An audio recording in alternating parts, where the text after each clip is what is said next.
So I realized something as I was driving, and that is how many opportunities I've actually missed. Because I'm on a road that I've driven 1,000 times or more. I used to make a 45-minute commute from where I lived north to Batesville to work on a magazine and regional paper. And at the time, I had the capability to do what I'm doing right now, which is record a video and post it. But I didn't. Now, I can tell you that there were several hundred times that I opened up a Gmail and did voice to text on a Gmail and sent myself notes when I could have been video recording those notes and thoughts and then posting them as part of It's 9 a.m. And so as I'm thinking about how It's 9 a.m. should evolve over the next year,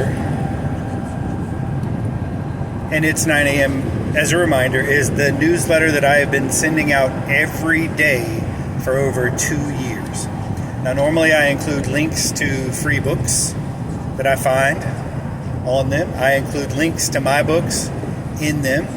I include links to my audiobooks, which are produced and posted on YouTube, in them. And every It's 9 a.m. shares my thoughts and feelings about something. It's I posted one into an AI, ChatGPT, and asked for an analysis. And it said, It's 9 a.m. is about grit and determination and failing and succeeding when you learn how to do things better. Which is a pretty good way of summing up, if you just get 1% better at anything over and over again, just keep trying to improve something 1%, well, eventually, at the end of a year, you're going to be pretty damn good. Then I saw Alex Hormozzi post something that said, you know, if you spend 1,000 hours learning how to do one skill or one thing, you're going to be almost 90% better than everybody else. And it makes total sense to me because way back in when I was 42, so it had to be 2012. That's about right. Well, maybe 2011. I had a goal to run a marathon. And I would talk about this goal to anyone who would listen. I'm going to run a marathon one day. One day. And I was working on my MBA at the time. And I had the best MBA experience of anyone ever because we were going to school online. We would go to a chicken wing, a sports bar. My buddy Josh and my really good friend Alicia, we would go and we would set our laptops up on a high top table and we would order a tower of beer and log into class and drink a tower of beer while we were learning about economic functions and accounting equations.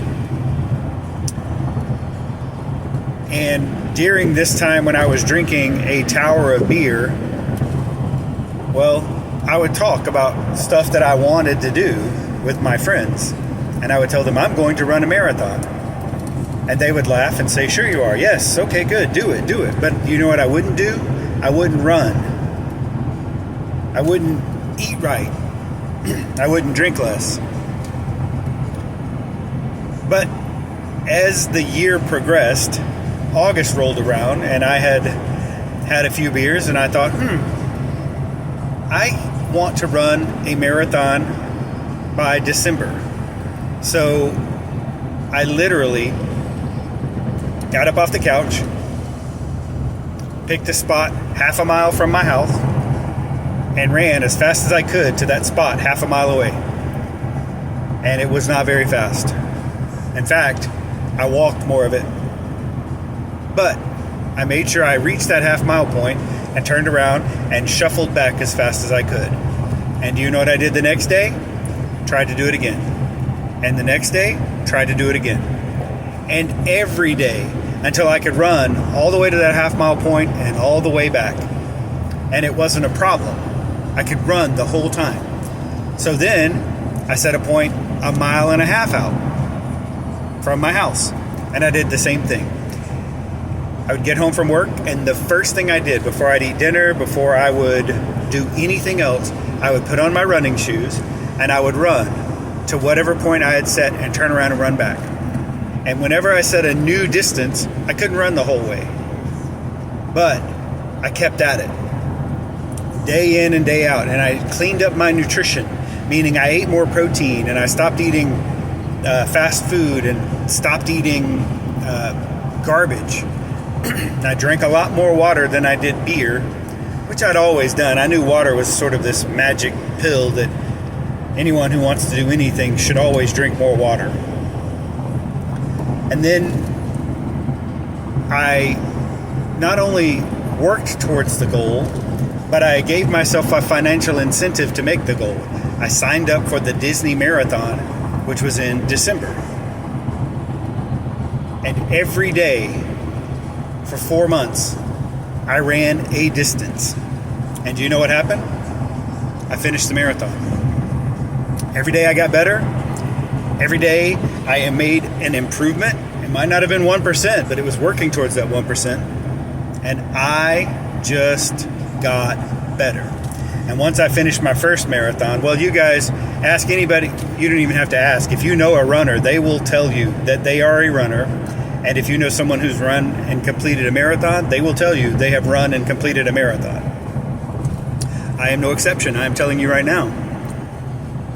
But I had the bug and became a long distance runner, which meant I was running over 26.2 miles. And I did. I kept running and running and running. I ran 5Ks. I ran half marathons.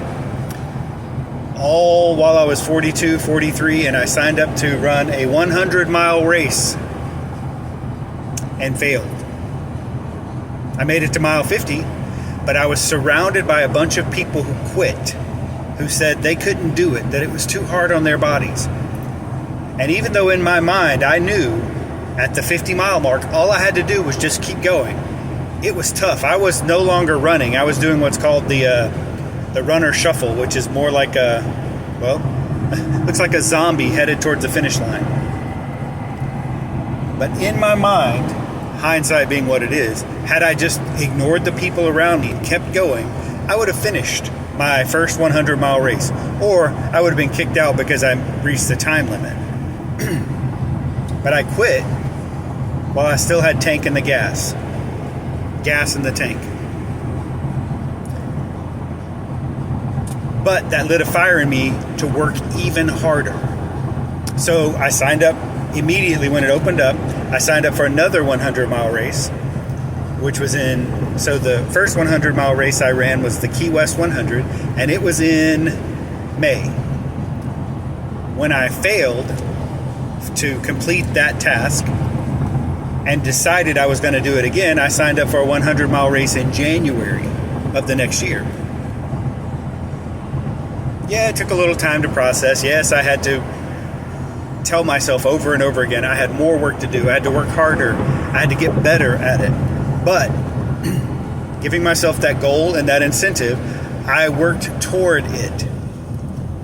And this was a unique race I've talked about before. You jump out of an airplane, land, and run 100 miles. And it's one of the first of its kind in the USA.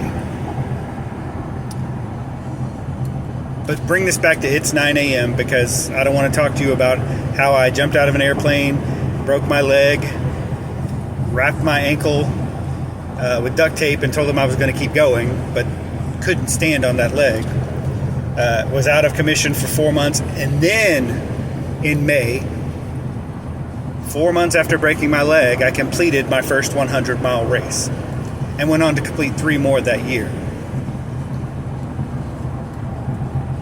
I want to talk about It's 9 a.m. because had I done something that I was told to do when I first started It's 9 a.m., which is post videos about it. I literally have 2 years worth of videos already written, and all I have to do is read them into the screen, talk to you about them, and put them up on YouTube. And then people who tell me that they can't read as well as they once could, but they like to listen to audiobooks, can also hear what I have to say on It's 9 a.m., which is about grit. It's about growing up in Pine Bluff in the 70s and 80s. It's about all the lessons I've learned. I am a graduate of the School of Hard Knocks. I have experienced a lot of failure in my life because I have tried a lot of things in my life. I've experienced a lot of success in my life because if I set my mind on something, I don't stop. And I know there are like-minded people out there who do the same thing. So let me wrap this up and remind you of 2 things. 1, if you have a goal, if you have a thought of something you want to do, get after it. It's time. There are no more excuses, no more, if this is going to be right, then I'll do that. That's an excuse I've used before. It's time for you to just get started. You want to run a marathon? Run a quarter mile. If you can't make it that quarter mile, walk there, turn around, walk back, and then do it again tomorrow. Do it the next day. And the second thing is I'm rooting for you. Look, we all need cheerleaders in our corners, and I have not had many in my life. Part of that's because I don't share many of my big dreams and goals with people anymore. That's some stuff that I've been through where some people I've shared stuff with have just poo-pooed all over my ideas and plans. But then I remember sitting at a table with a tower of beer and laptops between us, telling this great guy and this awesome woman, hey, I'm gonna run a marathon. And they looked at my doughy fat butt and my big beer gut, and they said, okay, do it. All it takes is one person to believe in you. All it takes is one person to tell you, try. You can do it. And you know what? If you don't succeed, guess what? You can still keep going. So, if you don't have someone in your life, that's going to be me. Click the subscribe button above. Let me know what you want to do. What's your goal? Tell me. I'm your cheerleader. Let's get after it.